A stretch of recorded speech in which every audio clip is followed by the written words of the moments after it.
Hello dear viewers, today we are going to discuss our second method of calculating national income, that is income method. And as you know, this is very important method to calculate national income, and frequently we get questions from this method in examination. So I will try my best to explain this method to you so that you feel comfortable to answer any type of questions by using this method.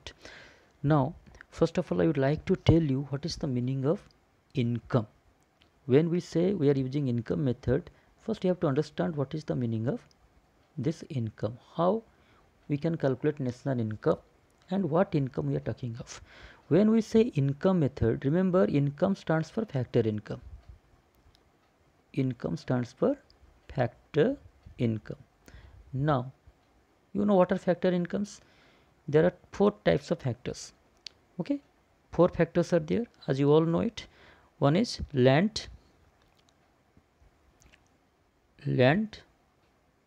labor, capital, and entrepreneur.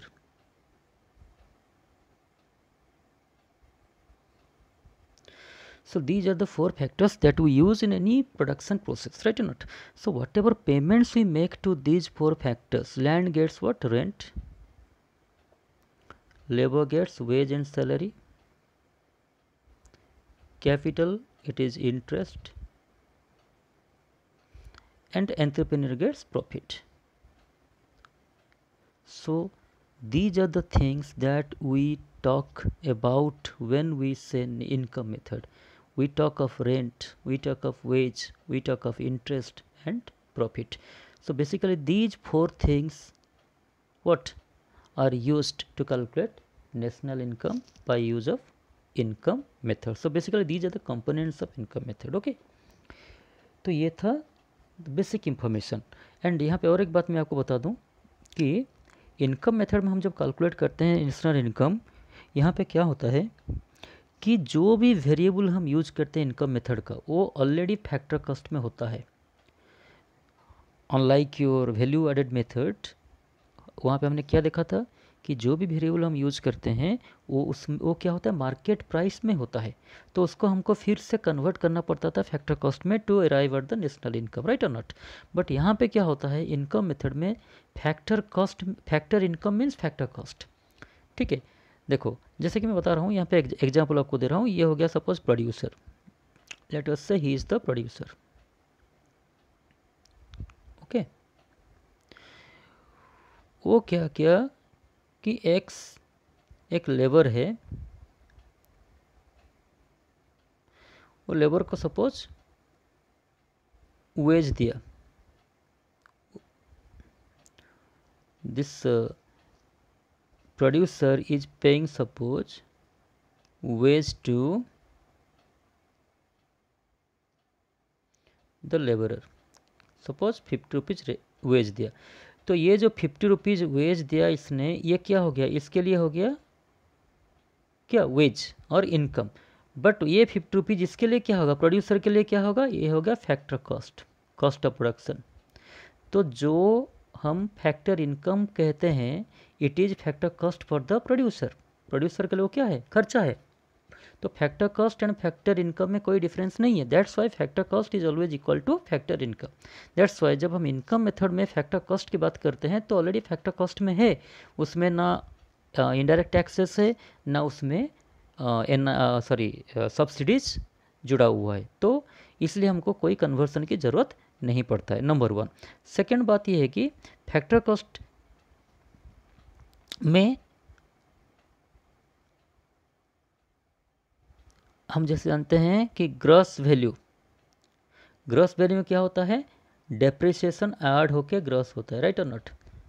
Depreciation जब add हो जाता है value के साथ, net value के साथ, तो gross हो जाता है. जैसे कि हम आउटपुट मेथड में जो भी हम वेरिएबल कैलकुलेट करते थे वो वैल्यू कैसे निकलता था, ग्रॉस वैल्यू निकलता था, राइट और नॉट.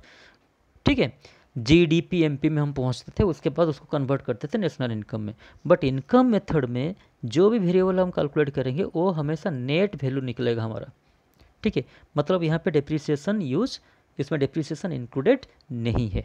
ठीक है। तो ये दोनों चीज़ें प्लीज़ आप नोटिस कीजिएगा, नोट कीजिएगा कि इनकम मेथड में जो वेरिएबल हम कैलकुलेट करते हैं, जो वेरिएबल को यूज़ करते हैं, they are already at factor cost and at net value. ठीक है, ये बातें ध्यान में रखिए। अभी हम आगे बढ़ते हैं। अभी हम देखेंगे कि क्या क्या कंपोनेंट्स है इनकम मेथड का। तो 3 मेन कंपोनेंट है। फर्स्ट कंपोनेंट जो है वो है COE, कंपेंसेशन ऑफ एम्प्लॉयज़ कहते हैं। सेकेंड जो है उसको कहते हैं ऑपरेटिंग सरप्लस। ऑपरेटिंग, जब आप एग्ज़ाम में क्वेश्चन करेंगे तो ये सब को ढूंढने की कोशिश कीजिएगा कि ये सब दिया हुआ है कि नहीं दिया हुआ है। ठीक है, अगर इस तरह का COE नहीं दिया होगा, ऑपरेटिंग सरप्लस नहीं दिया है कहीं पे, बट इसका कंपोनेंट्स दिया होगा ज़रूर। ठीक है, बिकॉज इसके बिना कैलकुलेशन पॉसिबल ही नहीं है। तो एक बार आप इसको आइडेंटिफाई कर लेंगे तो easily you can do any kind of question. Okay, and third one हो गया हमारा mixed income. Now I will be telling you what are the meanings of this things. Mixed income क्या है, ऑपरेटिंग सरप्लस क्या है, COE क्या है, and इसका सब कंपोनेंट्स क्या क्या है, हम सब पढ़ेंगे। But basically for the time being remember that these are the 3 things that we will need while calculating national income. One, हमको चाहिए COE, सेकंड हमको चाहिए ऑपरेटिंग सरप्लस, थर्ड में चाहिए मिक्स्ड इनकम। ये तीनों को ढूंढने की कोशिश कीजिएगा, राइट। ओके, अभी हम पहले पढ़ेंगे COE के बारे में। देखिए, COE, compensation of employees. Compensation, इसका अर्थ होता है जब हम कोई वर्कर को हमारे प्रोडक्शन में काम में लगाते हैं, कोई लेबर को या तो कोई वर्कर को हम काम देते हैं, and he is doing some service for us, he is helping in the production process. In return हम क्या करते हैं, उसको कुछ पेमेंट करते हैं, राइट और नॉट। उसको क्या कहते हैं, उसको कहते हैं compensation of the employee for his services. ठीक है, तो ये जो कंपेंसेशन ऑफ एम्प्लॉयज है, इसका हम देखेंगे, इसका 3 हिस्सा है। अगर COE नहीं दिया होगा आपके क्वेश्चन पेपर में तो ये सब जरूर दिया होगा। पहला है wage in cash, wage and salary भी कहते हैं इन कैश। ठीक है, wage and salary in cash पहला कंपोनेंट है। सेकेंड में होगा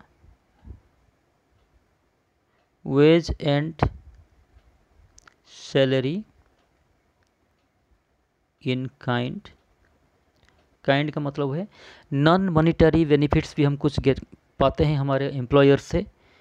जब कोई एम्प्लॉय काम करता है कोई ऑर्गेनाइजेशन के लिए, तो ऑर्गेनाइजेशन उसको तो पैसा तो देता है, इनकम सैलरी तो देता है, बट सैलरी जो देता है कैश में देता है, प्लस कुछ ऐसे बेनिफिट्स देता है जो कि नॉन मॉनिटरी बेनिफिट है, बट जिसके लिए कंपनी को पैसा खर्च करना पड़ता है। तो वो जो बेनिफिट है एम्प्लॉय डायरेक्टली पैसा का हिसाब से नहीं पाता है, वो उसको नॉन मॉनिटरी बेनिफिट के हिसाब से मिलता है। Now will be telling you the examples. Okay, third में हो गया हमारा एम्प्लॉयर्स कंट्रीब्यूशन। इसको प्लीज़ याद रखिएगा, एम्प्लॉयर्स कंट्रीब्यूशन, एम्प्लॉयर्स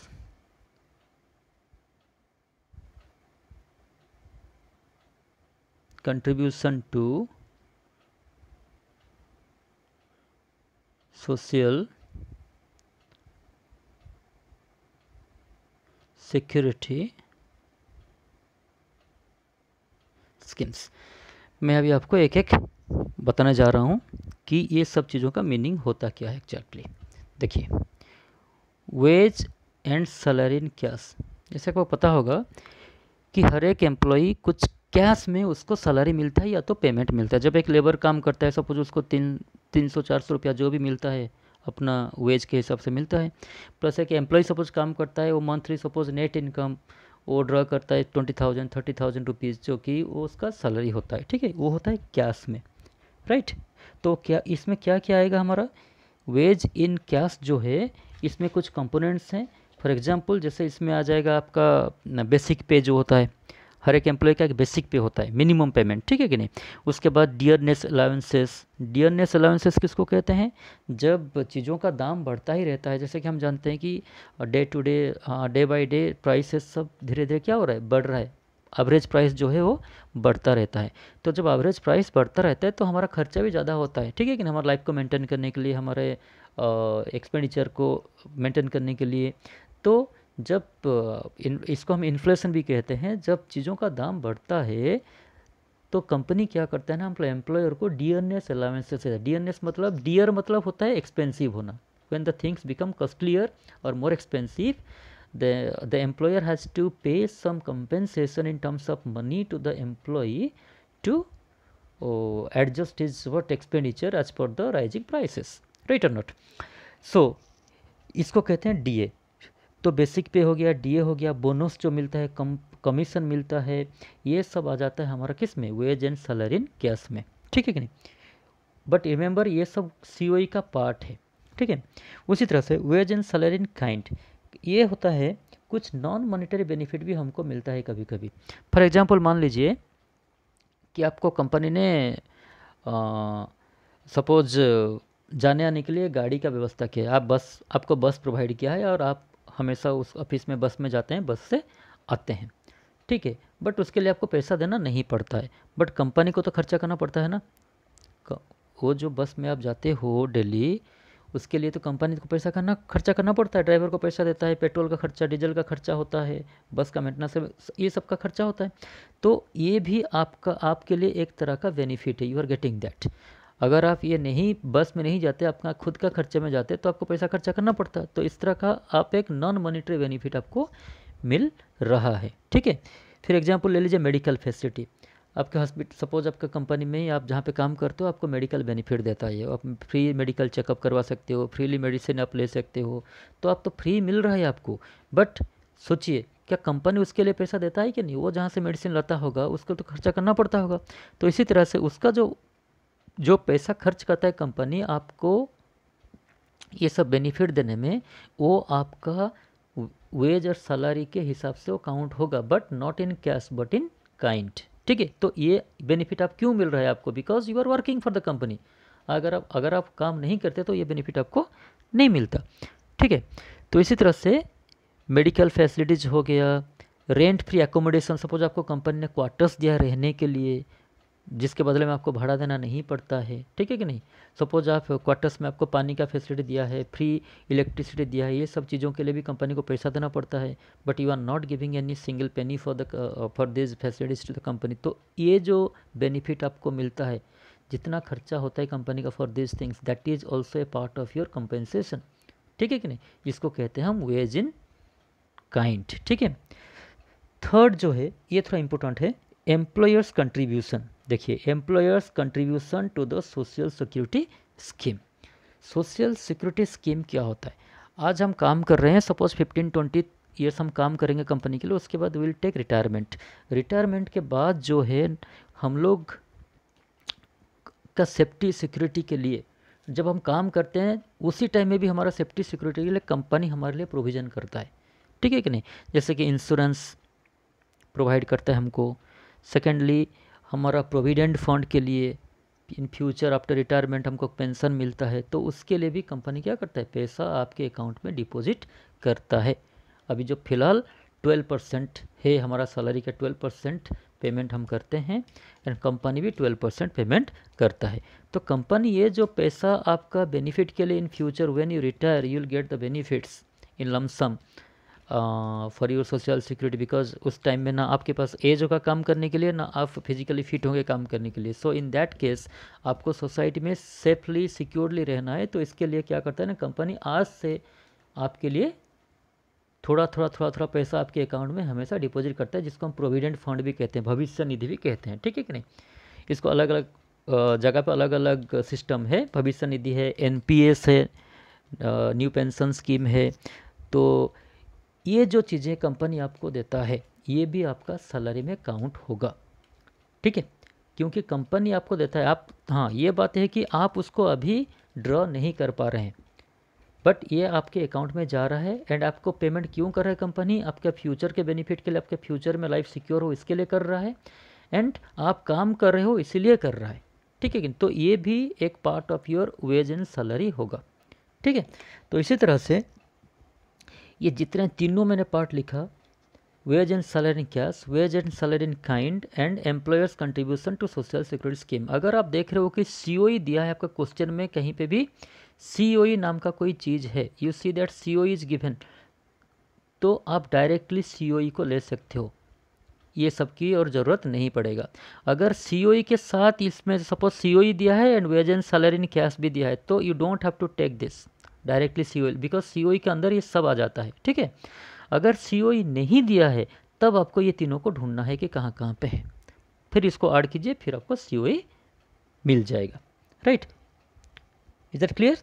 चलिए, तो हाँ, यहाँ पे आपको ध्यान रखना है कि wage and salary in cash, wage and salary in kind में क्या क्या आता है। फिर से मैं आपको बता रहा हूँ, वेज एंड सैलरी काइंड में क्या क्या आएगा, फ्री एकोमोडेशन, ठीक है कि नहीं, free conveyance, medical facilities, okay, and suppose आपको कंपनी पर्सनल यूज के लिए व्हीकल भी दिया है, ठीक है, तो ये सब जो होता है ये भी आएगा वेज एंड काइंड में, राइट। एक छोटा सा एग्जांपल मैं आपको दूंगा यहाँ पे। सपोज मान लीजिए कि आपको वेज इन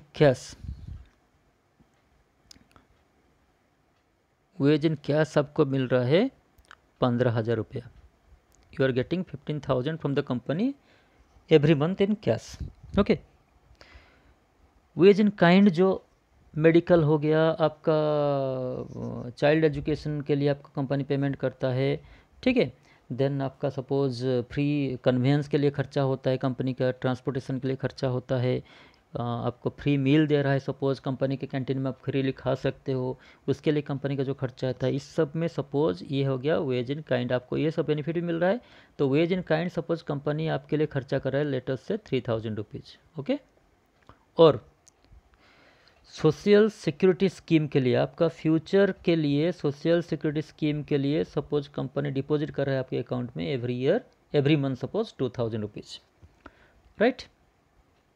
तो इस तरह से आपका टोटल सैलरी कितना बनता है, 15 + 3 18,000 + 2 20,000 आपका होगा सैलरी टोटल। तो इसका मतलब ये है कि ये तीनों का अगर हम ऐड करेंगे तब जाके हमको क्या मिलेगा, COE मिलेगा। I hope you understand this, ठीक है। तो इस तरह से हम COE को निकाल सकते हैं।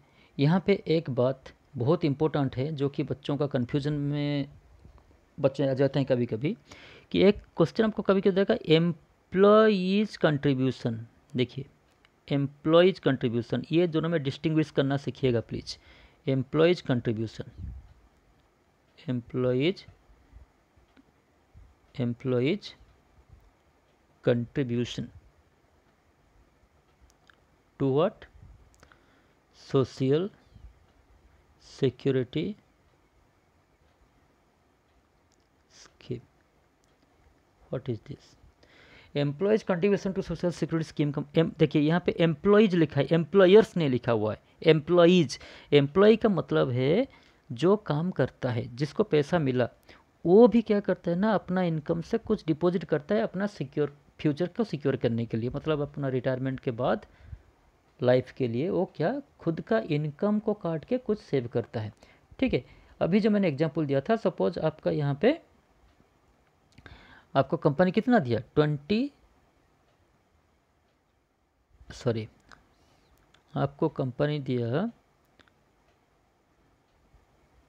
15,000 रुपया सैलरी आपको दिया कैश में, ठीक है। और 2,000 दिया था आपको कंट्रीब्यूशन टू सोशल सिक्योरिटी। ये कौन दिया था, एम्प्लॉयर दिया था, this was given to you by the employer, ठीक है। तो ये भी जुड़ के आपका सैलरी हुआ था, राइट और नॉट। बट अभी क्या कर रहे हो, आप भी अपना सैलरी से 2,000 रुपया एक्स्ट्रा जुड़ रहे हो यहाँ पे फ्यूचर के लिए। मतलब मैं अगर फ्यूचर के लिए आपका कितना सेव हो रहा है मैं देखूंगा अभी, तो कंपनी दे रहा है 2,000, आप अपने पैसा से आपको जो 15,000 मिला उसमें से आप क्या कर रहे हो, 2,000 रुपया जोड़ रहे हो। तो टोटल कितना बन गया, 4,000 रुपीज़ आपका जमा हो रहा है आपका फ्यूचर के लिए। तो ये जो 2,000 रुपया आप दे रहे हो ये हो गया employees contribution to social security scheme. तो ये एक पार्ट है आपका वेज इन कैश में, जो आपको पैसा मिला उसमें से आप ये पैसा को दे रहे हो, ठीक है कि नहीं। तो इसको हम अलग से फिर काउंट नहीं करेंगे, बिकॉज इसको हम ऑलरेडी काउंट कर चुके हैं। ठीक है। जब आप वेज एंड सैलरी को काउंट कर चुके हो तो उसके बाद अगर हम फिर से एम्प्लॉयज़ कंट्रीब्यूशन को काउंट कर लेंगे तो डबल काउंटिंग हो जाएगा, राइट। तो इसको हमको सेकेंडली काउंट करना नहीं है। यस, एम्प्लॉयज़ कंट्रीब्यूशन को काउंट करना है क्योंकि ये आपका present cash salary in cash में नहीं दिखा रहा है। ओके, चलिए आगे बढ़ते हैं। तो ये था आपका COE के बारे में। अभी हम सेकेंड कंपोनेंट में जाएंगे। क्या था सेकेंड कंपोनेंट, याद कीजिए, वो था ऑपरेटिंग सरप्लस। ऑपरेटिंग सरप्लस, देखिए ऑपरेटिंग सरप्लस कौन सा चीज़ों को कहता है, जो कि प्रॉपर्टी रिलेटेड इनकम जितना भी है। COE किसको कहते हैं, जो कि ह्यूमन बीइंग, ह्यूमन कैपिटल जिसको हम कहते हैं, जिसको हम यूज़ किए एंड उसके बदले में जो पैसा मिला वेज एंड सैलरी, उसको हम कहे क्या, compensation of employees. But operating surplus होता है प्रॉपर्टी रिलेटेड इनकम। जितने भी प्रॉपर्टी रिलेटेड इनकम है, प्रॉपर्टी इनकम, ये सब आएगा किस में, ऑपरेटिंग सरप्लस में। इसमें क्या क्या आएगा, इसमें आएगा लैंड के लिए आएगा रेंट, प्लस इंटरेस्ट आएगा किसके लिए, कैपिटल के लिए, प्लस आएगा प्रॉफिट, ठीक है, प्लस आएगा royalty, right. Rent, royalty, interest and profit, ये चारों को ऐड करने से हमको मिलेगा क्या, ऑपरेटिंग सरप्लस। याद रखिए, rent, interest, profit and royalty, ये चार वेरिएबल अगर आपका क्वेश्चन में दिया हुआ है, देखिए रेंट, इंटरेस्ट, प्रॉफिट, रॉयल्टी, चारों को आप ऐड कर दीजिए, आपको मिल जाएगा ऑपरेटिंग सरप्लस। या तो ऑपरेटिंग सरप्लस अलग से अगर दिया हुआ है तो इनको और ज़रूरत नहीं पड़ेगा, आप डायरेक्टली इसको भी ऐड कर सकते हो, राइट। तो अभी देखेंगे ये चारों का थोड़ा सा एनालाइज करेंगे। इसमें एक दो जगह पे थोड़ा सा हमको सोचना है कि वहाँ यूज होगा कि नहीं होगा, कुछ ट्विस्ट करके कभी कभी क्वेश्चन को आपको एग्जाम में आपको दिया जाएगा, so that to test whether you have understood the concept और नॉट। ये टेस्ट करने के लिए आपको दिया था, जो एक एक करके हम देखेंगे अभी। चलिए, रेंट, पहला कंपोनेंट क्या था, रेंट। आज यू ऑल नो रेंट किसको हम कहते हैं, rent is the reward to the land, okay, for its service in the production process. Land को हम जब यूज करते हैं प्रोडक्शन के लिए, तो उसके बदले में उसको जो पेमेंट मिलता है उसको कहते हैं रेंट। इज सो सिंपल, ठीक है कि नहीं। तो अभी एक क्वेश्चन उठता है, रेंट अभी दो टाइप का होता है, देखिए, एक होता है actual rent, actual rent. Actual rent मतलब क्या होता है, सपोज मैं एक प्रोड्यूसर हूँ, मैं एक आदमी से उसका जगह, मतलब जो लैंड है उसको भाड़े पे लिया, रेंट पे लिया, या तो उसका बिल्डिंग को रेंट पे लिया, और उसके बदले में मैं उसको 10,000 रुपया पर मंथ दे रहा हूँ। मैं कुछ प्रोडक्शन कर रहा हूँ और उसके बदले में उसको जो लैंड मैंने यूज किया है उसके बदले में मैं उसको 10,000 रुपया पर मंथ दे रहा हूँ। तो this is called actual rent, right और नॉट, ठीक है। और एक रेंट क्या है फिर, और एक है imputed rent. Imputed rent, imputed rent किसको कहते हैं, सपोज मेरा भी एक अपना घर है या तो अपना जगह है जिसको मैंने यूज किया है प्रोडक्शन के लिए, ठीक है। मैंने एक आदमी से लिया है किस 10,000 में एक बिल्डिंग मैंने लिया है, किसके लिए, एक बिल्डिंग लिया है प्रोडक्शन करने के लिए, जिसके बदले में 10,000 रुपये में दे रहा हूँ। प्लस वही प्रोडक्शन के लिए मेरा भी एक सपोज जगह है, वहाँ पे मेरा एक घर है, एंड वो बिल्डिंग को मैं भी यूज कर रहा हूँ किसके लिए, प्रोडक्शन के लिए, ठीक है कि नहीं। तो जब मैं अपना खुद का एक बिल्डिंग को यूज कर रहा हूँ तो I will not be paying rent to myself, isn't it. But ये जगह अगर मुझे दूसरा किसी से लेना पड़ता तो मुझे रेंट देना पड़ता है कि नहीं, ठीक है कि नहीं। That means I can calculate कि ये इस तरह का एक बिल्डिंग के लिए मुझे कितना रेंट देना पड़ता है if I had to take it from somebody else on rent basis, isn't it. तो इसका वैल्यू में मार्केट में कितना रेंट होता वो मैं कैलकुलेट कर सकता हूँ। सपोज मैंने देखा कि अगर इस तरह का एक घर में बाहर से किसी से भाड़े में लेता तो इसके लिए मुझे 5,000 रुपया एक्स्ट्रा देना पड़ता, जो कि मैं अभी नहीं पेमेंट कर रहा हूँ, because I am using my own factor of production, that is my own house. तो इस तरह का जो रेंट होता है उसको कहते हैं इम्प्यूटेड रेंट, ठीक है, इम्प्यूटेड रेंट।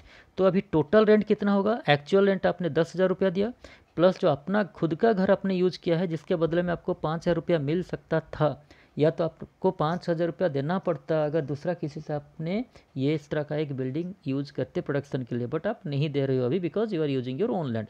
तो ये दोनों को ऐड करने से हमारा कितना हुआ, 15,000 हुआ। तो ये होगा आपका टोटल रेंट। ओके, तो रेंट में अगर imputed rent of self owned land, self owned business, building अगर दिया हुआ है तो याद रखिए इसको भी आपको ऐड करना पड़ेगा।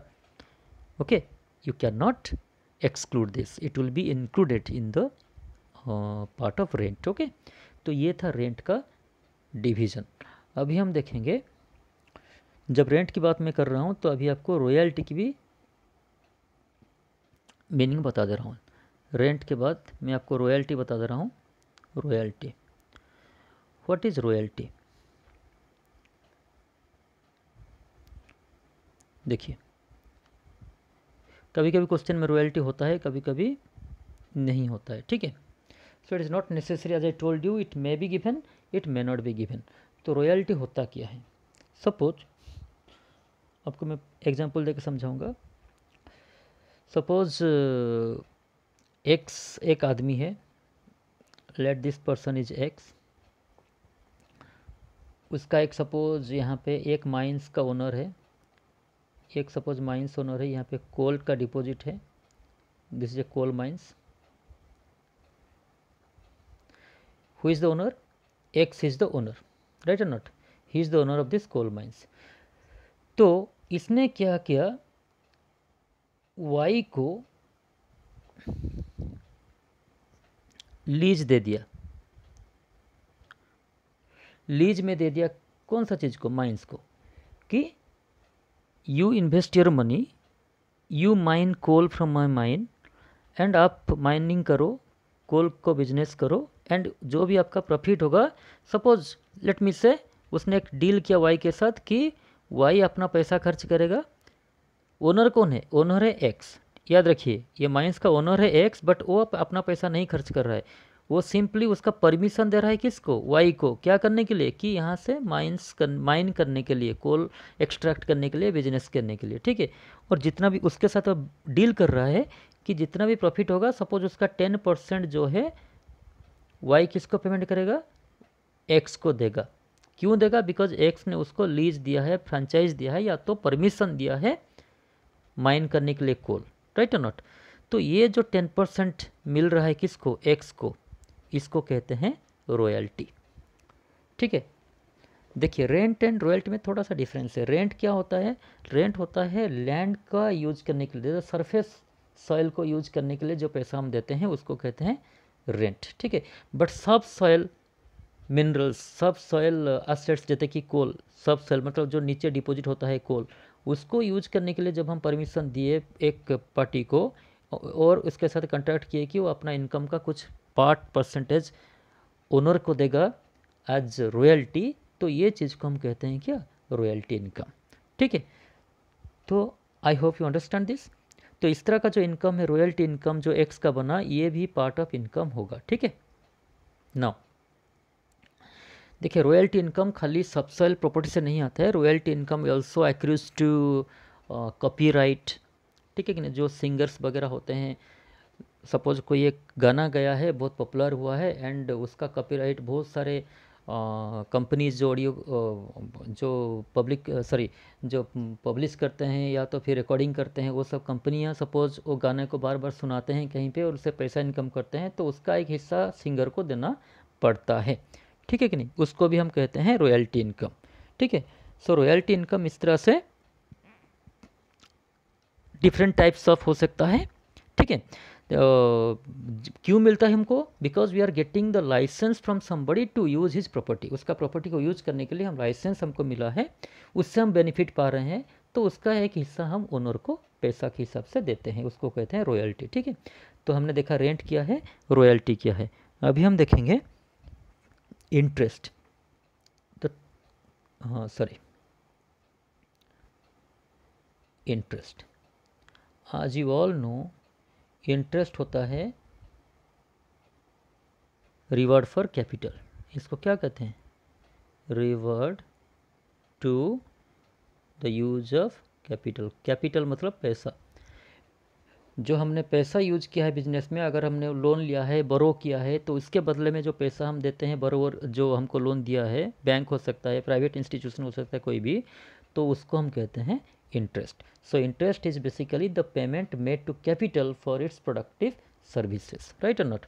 नाउ रेंट भी जो है, जैसे रेंट हमने कहा imputed rent and actual rent होता है, उस तरह से इंटरेस्ट भी एक्चुअल इंटरेस्ट हो सकता है, इम्प्यूटेड इंटरेस्ट हो सकता है। अगर एक्चुअल इंटरेस्ट कब होगा? सपोज एक बिजनेसमैन बैंक से सपोज पैसा लिया है, ठीक है, एक्चुअल इंटरेस्ट बैंक से पैसा लिया है लोन के हिसाब से, एंड बैंक को सपोज वो 50,000 रुपया पर मंथ इंटरेस्ट दे रहा है, तो ये हो गया एक्चुअल इंटरेस्ट, ठीक है कि नहीं। सपोज वही बिजनेसमैन अपना सेविंग का, अपना ही पैसा कुछ इन्वेस्ट किया है प्रोडक्शन प्रोसेस में, ठीक है, बट उसके लिए तो रेंट नहीं देगा, सॉरी उसके लिए तो इंटरेस्ट नहीं पेमेंट करेगा। बट अगर वो पैसा उसने किसी को दिया होता लोन के हिसाब से, सपोज उसको 10,000 रुपया मिलता है इंटरेस्ट के हिसाब से, दैट मीन्स, समझ पा रहे हैं, खुद का पैसा हम जब यूज करते हैं तो उसके बदले में हम इंटरेस्ट अलग से कैलकुलेट नहीं करते हैं। बट वो पैसा अगर मैं बाहर से लेता तो मुझे 10,000 रुपया इंटरेस्ट देना पड़ता, बट मैं क्यों नहीं दे रहा हूँ? बिकॉज मैं अपना पैसा यूज किया हूँ। बट 50,000 क्यों दे रहा हूँ? क्योंकि मैंने एक्चुअली में लोन लिया है कहाँ से? बैंक से। तो ये दोनों को ऐड करने से कितना हो रहा है हमारा? 60,000 हो रहा है। तो ये होगा एक्चुअल इंटरेस्ट पेमेंट। ओके, तो एक्चुअल इंटरेस्ट पेमेंट में क्या, sorry actual interest payment, total interest payment क्या होगा? Actual interest plus imputed interest. तो दोनों को ऐड कीजिए, जो भी मिलेगा that is equal the interest payment, right. Now one more thing, यहाँ पे प्लीज़ नोट कीजिएगा कि कुछ ऐसे इंटरेस्ट पेमेंट होते हैं जो कि हम इंक्लूड नहीं करते हैं नेशनल इनकम में। आई रिपीट, इसको हम इंक्लूड नहीं करते हैं।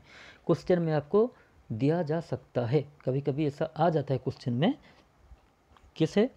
एग्जाम्पल, जैसे कि interest paid by household to the bank. अगर हाउस होल्ड बैंक को पेमेंट करता है, हाउस होल्ड ने इंटरेस्ट पेमेंट किया किसको? बैंक को। बैंक को क्या पेमेंट किया? इंटरेस्ट पेमेंट किया। हम जब लोन लेते हैं तो बैंक को सपोज इंटरेस्ट पेमेंट करते हैं, तो ये जो इंटरेस्ट है कैलकुलेट होगा कि नहीं नेशनल इनकम में? ये कैलकुलेट नहीं होगा। क्यों नहीं होगा पूछ सकते हो।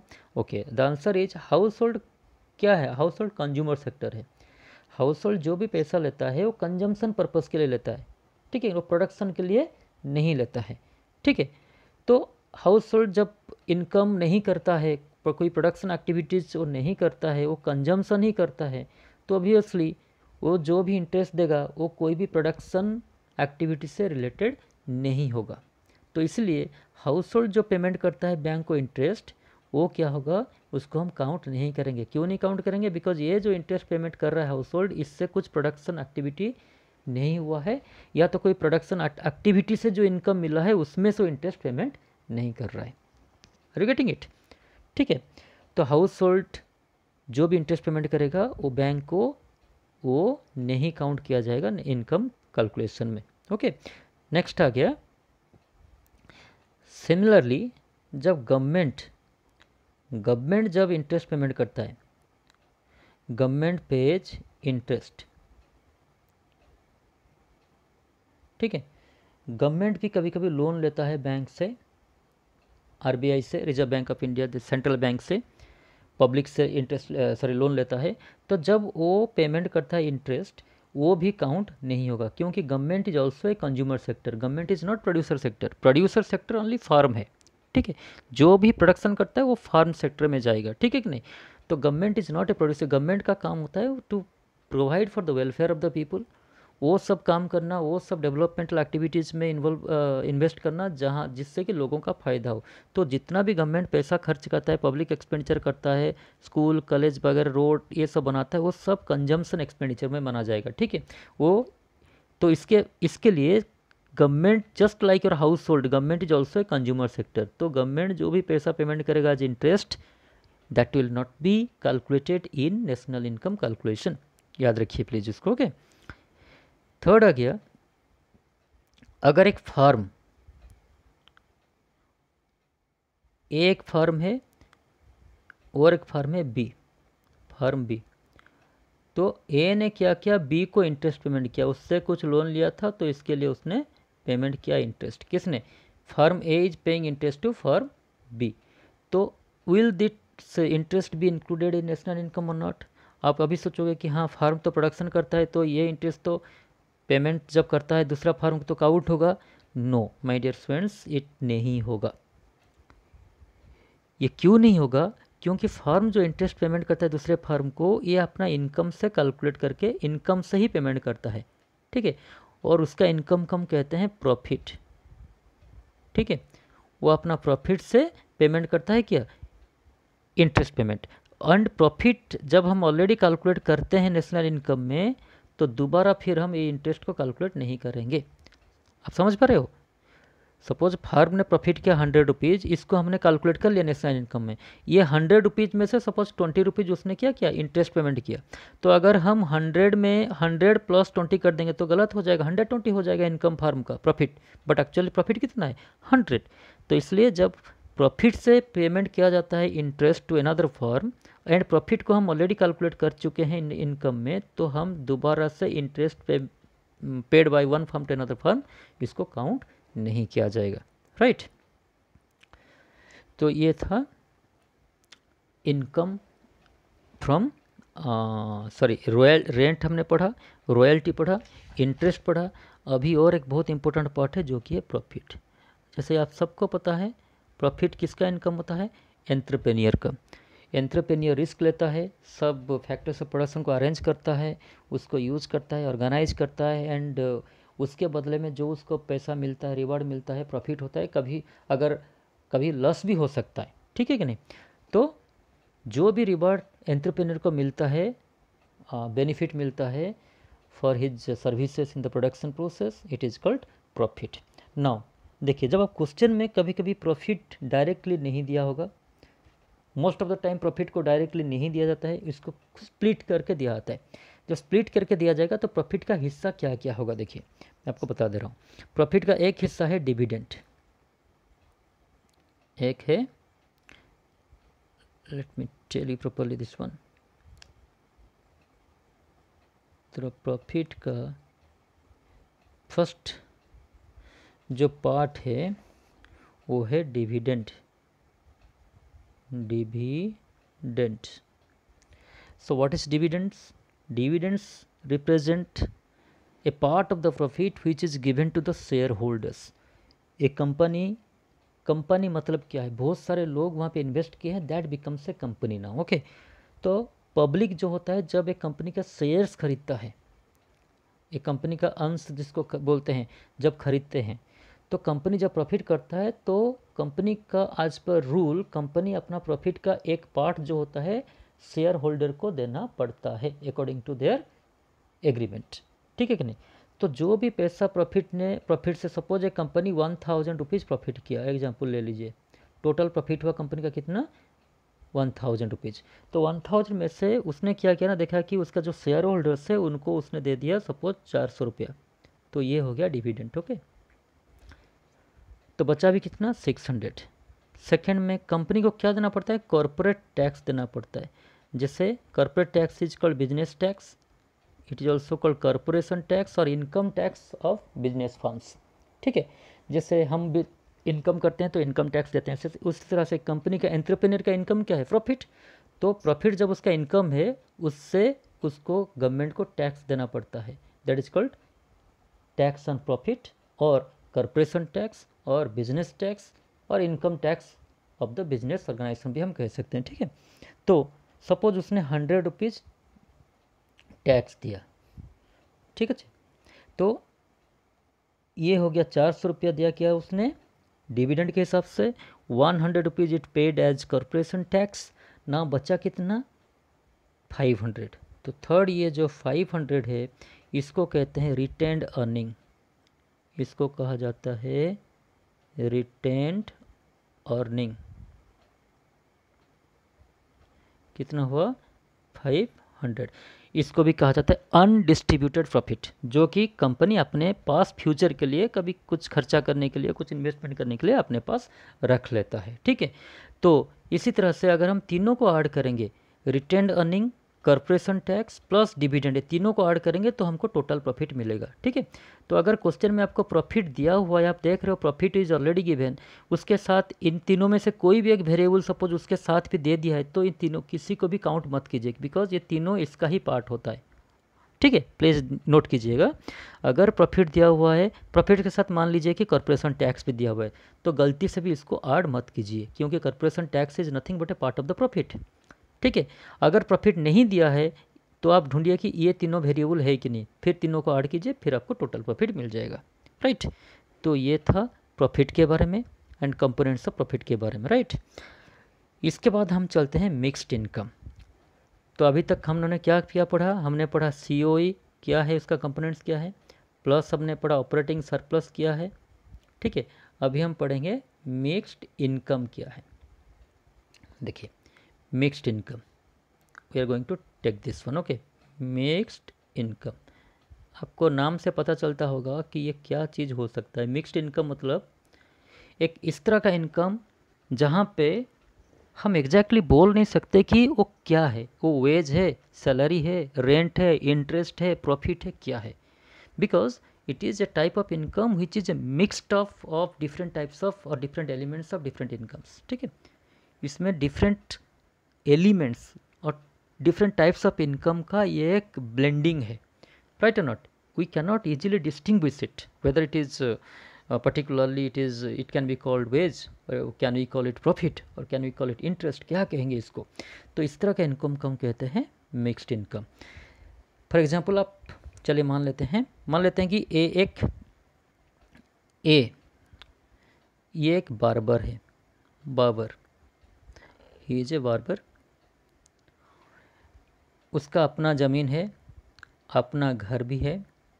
ठीक है, तो उसने क्या किया, अपना घर में, अपना ज़मीन में अपना खुद का पैसा लगा के उसने अपना कैश इन्वेस्ट किया, खुद के पास कुछ पैसे थे, उसका 10, 15, 20 हज़ार जो भी है, तो उसने क्या किया, अपना घर पे अपना पैसा से सैलून खोला उसने, और सैलून में खुद काम कर रहा है, और सैलून में वो खुद काम कर रहा है। तो उसके बाद जो भी पैसा उसको मिलेगा, क्या उसको हम प्रॉफिट कहेंगे, रेंट कहेंगे, इंटरेस्ट कहेंगे कि वेज कहेंगे। अगर हम देखें कि वो खुद तो काम कर रहा है, अगर वो लेबर के हिसाब से दूसरा कहीं पे काम करता तो वेज मिलता उसको, तो यहाँ पे वो खुद काम कर रहा है। सेकंड में अपना खुद का ज़मीन वो यूज कर रहा है, अगर दूसरों को किसको देता हो तो उसमें से रेंट मिलता, हाँ या नहीं। थर्ड में उसने अपना खुद का पैसा यहाँ पे यूज किया है, अगर वो पैसा दूसरा किसी को लोन में देता तो उसको इंटरेस्ट मिलता है यहाँ पे।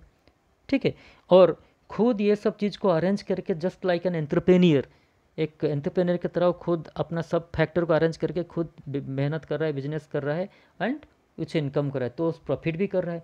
तो इस तरह से ये एक इस तरह का इनकम है जहाँ पे प्रॉफिट भी है, वेज भी है, इंटरेस्ट भी है, रेंट भी है, सब चीज़ का मिलावट ही है। ठीक है, तो इस तरह का फार्मर भी इस तरह से जब फार्मिंग करता है तो अपना ज़मीन पे खुद मेहनत करता है, खुद अपना पैसा यूज करता है, तो उसका जो इनकम होता है हम नहीं बोल सकते कि वेज है कि प्रॉफिट है कि इंटरेस्ट है कि रेंट है। ठीक है कि नहीं। तो इस तरह का कुछ इनकम होता है जिसको हम कहते हैं mixed income of self employed लिखा होगा। याद रखिए, आपको जो वेरिएबल क्वेश्चन में आएगा वो आएगा मिक्स्ड इनकम ऑफ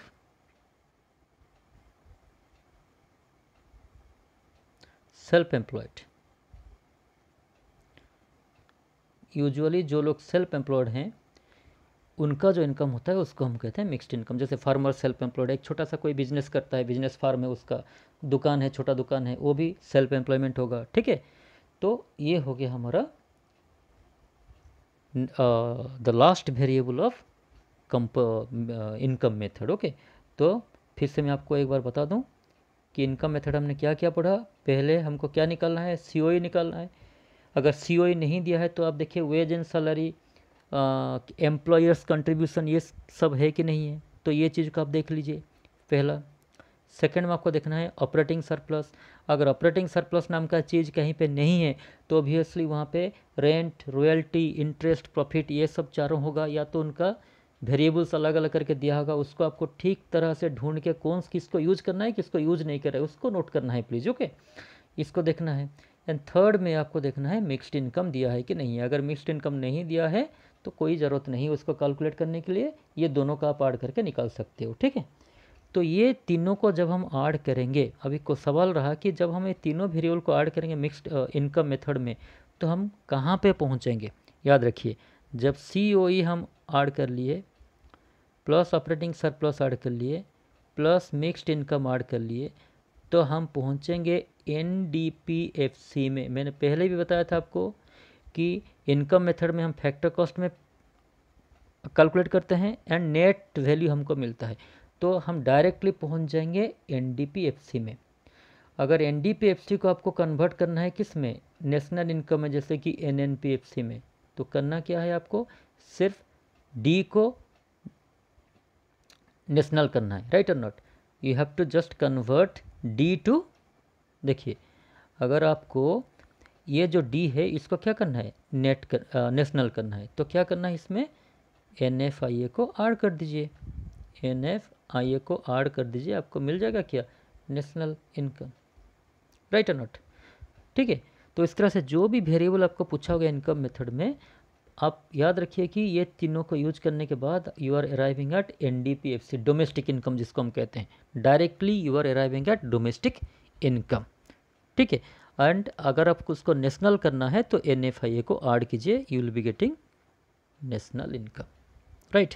सपोज आपको पूछा गया है कि इनकम मेथड यूज करके you find out the value of GDPFC, suppose पूछा है GDPFC कैलकुलेट कीजिए, तो आपने क्या किया, सब मेथड का यूज किया, उसमें मिला कि सब वेरिएबल का यूज करने के बाद आप मिला NDPFC, एन को आपको ग्रॉस करना है, तो क्या करेंगे आप, डिप्रिसिएशन को ऐड कर दीजिए, हो गया, फिनिश्ड। ठीक है, तो इस तरह से हम कोई भी वेरिएबल को फाइंड आउट कर सकते हैं by using the variables of income method. Okay, that's all. In the coming video, we'll be discussing the expenditure method and its variables. Till then, keep practicing, stay healthy, and stay happy. Have a nice day.